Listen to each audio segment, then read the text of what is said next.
महाराष्ट्रात तिसऱ्या टप्प्यात होणाऱ्या निवडणुकींसाठी सर्व नेत्यांची प्रतिष्ठा पणाला लागली. माढामध्ये शरद पवार आणि फडणवीस तळ ठोकून बसलेत. माढाला लागून असलेल्या सोलापूरमध्ये देखील वेगळी परिस्थिती नाही आहे. शरद पवार, राहुल गांधी यांच्या मोठमोठ्या सभा झाल्यानंतर आता सोलापूरमध्ये नरेंद्र मोदी यांची देखील सभा झाली. या सभेत मोदींनी संविधान बदलाच्या आरोपात उत्तर देत स्वतः बाबासाहेब आंबेडकरांची इच्छा असेल तरीही संविधान बदलू शकत नाही असं सांगितलं. तुम्ही कमळाचे बटन दाबाल तर ते मत थेट मोदींना मिळणार आहे असं त्यांनी बोलून दाखवलं. खरं तर पूर्वापार सोलापूर काँग्रेसचा गड असला तरी 2014 आणि 2019ला काँग्रेसला येथे पराभव स्वीकारावा लागला. महाराष्ट्राच्या माजी मुख्यमंत्र्यांचा सोलापूरमधून झालेला पराभव सर्व महाराष्ट्रानं पाहिला. यावेळी सुशीलकुमार शिंदे जरी उमेदवार नसले तरी त्यांची मुलगी प्रणिती शिंदे 3 टाइमची आमदार असल्यामुळे त्यांनी या जागेसाठी खूप जोर लावलाय. माळशिरसचे आमदार राम सातपुते यांच्या रूपाने भाजपने तिसऱ्यांदा नवा चेहरा सोलापूर मतदारसंघात उतरवलाय. भाजपकडे कागदावर ताकद असली तरी 2 वेळा इथून बीजेपीचे खासदार निवडून आलेले असले तरी यावेळेस मात्र बीजेपीला हा गड जिंकेल का नाही याची भीती का आहे हेच आपण बघणार आहोत. सोलापूर लोकसभेत शहरी आणि ग्रामीण असा दोन्ही मतदार आहेत. ग्रामीण भागात प्रणिती शिंदे यांच्या नावाची जोरदार चर्चा आहे, तर शहरातील मतदारांवर राम सातपुते यांचं भविष्य अवलंबून आहे. सोलापुरातील 6 पैकी 5 मतदारसंघात महायुतीचे आमदार असल्याने कागदावर येथे बीजेपी स्ट्रॉंग दिसते. सोलापूर शहर उत्तरमध्ये भाजपचे आमदार विजयकुमार देशमुख हे सलग 4थे आमदार आहेत. तिथे 70,000 पेक्षा अधिक लिंगायत समाजाचे मतदान आहे. त्यानंतर मराठा, दलित आणि मुस्लिम समाजाची मतं सुद्धा आहेत. सोलापूर शहरमध्ये प्रणिती शिंदे यांची बाजू भक्कम दिसते, कारण इथं मुस्लिम मतदान यांची संख्या अधिक आहे. येथे पद्मशाली समाज सुद्धा प्रभावी आहे आणि पद्मशाली समाजाचे आणि शरद पवार गटाचे माजी महापौर महेश कोठे हे प्रणिती शिंदे यांच्यासोबत निवडणुकीत प्रचारादरम्यान सोबत आहेत. त्यामुळे मुस्लिम आणि दलित आणि पद्मशाली समाजाची मतं प्रणिती शिंदे यांना मिळतील असं बोललं जाते. दक्षिण सोलापूरचे आमदार म्हणून सुभाष देशमुख हे 2 वेळा निवडून आले. त्यांच्या मतदारसंघात सर्वात जास्त लिंगायत समाज आहे. धनगर समाजाची मतं सुद्धा महत्त्वाची आहेत.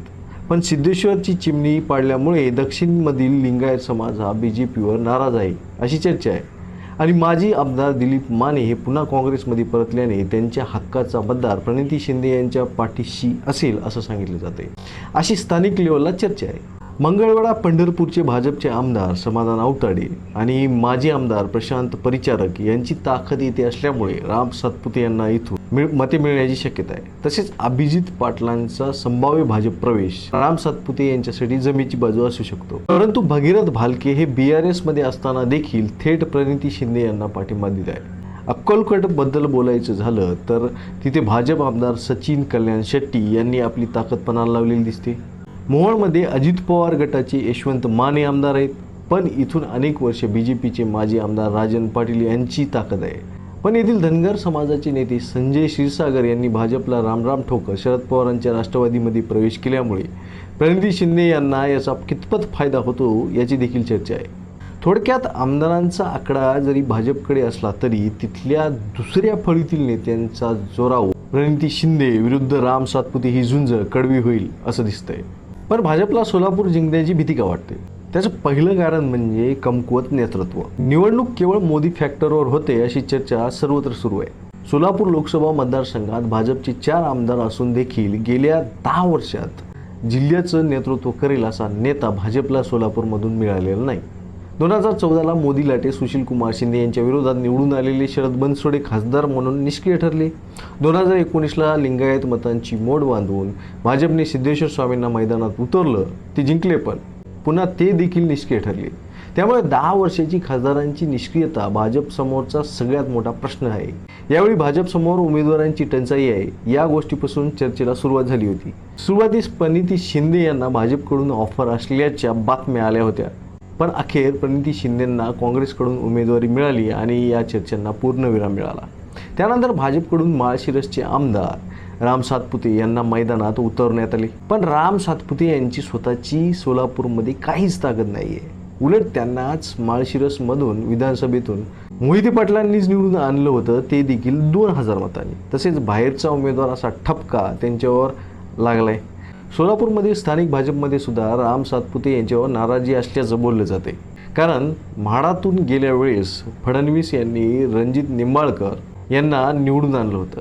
तसंच सोलापुरात झालं तर नवीन माणूस येऊन सर्व सूत्र आपल्या हाती घेईल अशी भीती स्थानिक सोलापूर BJP नेत्यांना वाटते.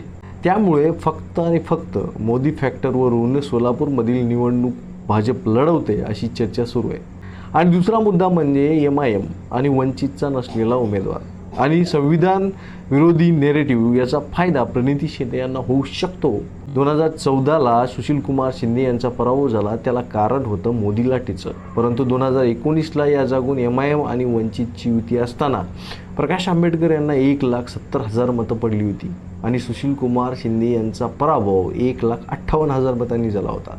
पण यावेळेस मात्र ही परिस्थिती बदलताना दिसते, कारण इथून आता वंचित आणि MIMचा उमेदवार नाही आहे. पण वंचित बहुजनने इथून राहुल गायकवाड यांना उमेदवारी दिली होती, परंतु राहुल गायकवाड यांनी उमेदवारी नाकारली, कारण त्यांनी हे सांगितलं की इथून माझ्यामुळे भाजपचा उमेदवार लोकसभेत जाईल आणि मला ते आवडणारं नाही, असं म्हणत त्यांनी उमेदवारी मागे घेतली आणि त्यांनी राहुल गांधी यांच्या हजेरीत काँग्रेसमध्ये पक्षप्रवेशसुद्धा केला. पण दुसरीकडे वंचितने सोलापूरमध्ये अपक्ष उमेदवाराला पाठिंबा दिला, परंतु त्याचा फटका प्रणिती शिंदे यांना बसणार नाही अशी चर्चा आहे. आणि दुसरी गोष्ट म्हणजे ती सोलापूरमध्ये दलित आणि मुस्लिम यांचं देखील मतदान आहे. अबकी बार 400 पार हा नारा देऊन भाजप सत्तेत आल्यावर संविधान बदलेल असा आरोप वारंवार काँग्रेस करत असल्यामुळं या मतांचा फायदा प्रणिती शिंदेंना होऊ शकतो. आणि चौथा फॅक्टर म्हणजे आडम मास्तरांनी प्रणिती शिंदे यांना पाठिंबा देणं. सोलापूरच्या कामगार हक्कासाठी लढा देणाऱ्या आडम मास्तरांनी सुद्धा प्रणिती शिंदे यांना पाठिंबा दिला. विशेष गोष्ट सांगायची म्हणजे याच आडम मास्तरांना पराभूत करून प्रणिती शिंदे पहिल्यांदा विधानसभेत पोहोचल्या होत्या. सोलापूर परिसरातील असंघटित कामगारांना अत्यल्प दरामध्ये घर उपलब्ध करून देण्यासाठी गेल्या 15 वर्षापासून रेनगर प्रकल्पासाठी त्यांनी प्रयत्न केले होते. काही दिवसांपूर्वी पंतप्रधान नरेंद्र मोदी व उपमुख्यमंत्री फडणवीस यांच्या हस्ते या प्रकल्पाच्या चाव्या लोकांना सुपूर्द करण्यात आल्या. विशेष म्हणजे या घरांपैकी 50% घरं ही मुस्लिम समाजासाठी आहेत. त्यामुळे मोदींच्या सभेला येथील मुस्लिम भरपूर प्रमाणात आली होती. परंतु आडम मास्तरांनी मी केलेल्या प्रकल्पाचे भाजपकडून क्रेडिट घेतलं जाते असा आरोप आता ते करत आहेत. त्यामुळे भाजपकडून 30,000 मतांची जी वोट बँक घेतल्या जाणार होती याचा डाव आडम मास्तरांकडून उधळून लावण्याच्या चर्चा सुरू आहेत. आणि भाजपला भीती वाटण्याचं सर्वात मोठं कारण म्हणजे विजयसिंग मोहिते पाटील, सुशीलकुमार आणि शरद पवार यांचं एकत्र येणं. काही दिवसांपूर्वी अकलूजच्या बंगल्यावर ही तिकडी एकत्र आली होती. तेव्हापासूनच ही तिकडी माड्यात आणि सोलापुरात भाजपला जड जाईल अशा चर्चा सुरू झाल्या. विजयसिंग मोहिते पाटील यांची कारखाना आणि संस्थांच्या माध्यमातून सोलापूरमध्ये मोठी ताकद आहे आणि मोहिते पाटलांचा सुद्धा राम सातपुते यांच्यावर राग आहे. काही दिवसांपूर्वी धैर्यशील मोहिते पाटील यांनी बीडचं पार्सल बीडला पाठवू असं विधान केलं होतं. तसेच शरद पवार यांनी देखील प्रणिती शिंदे यांच्यासाठी सोलापूरमध्ये सभा घेतली आहे. शरद पवार यांचा एकही आमदार सोलापूरमध्ये नसला तरी त्यांचे कार्यकर्ते इथे मोठ्या प्रमाणात दिसून येतात. त्यामुळे त्याचा फायदा देखील प्रणिती शिंदे यांना होऊ शकतो. एकंदरीत या सर्व गोष्टी बघून प्रणिती शिंदे विरुद्ध राम सातपुते यांचा हा सामना अतिशय कडवट होणार असल्याचं चित्र सध्या तरी दिसतंय.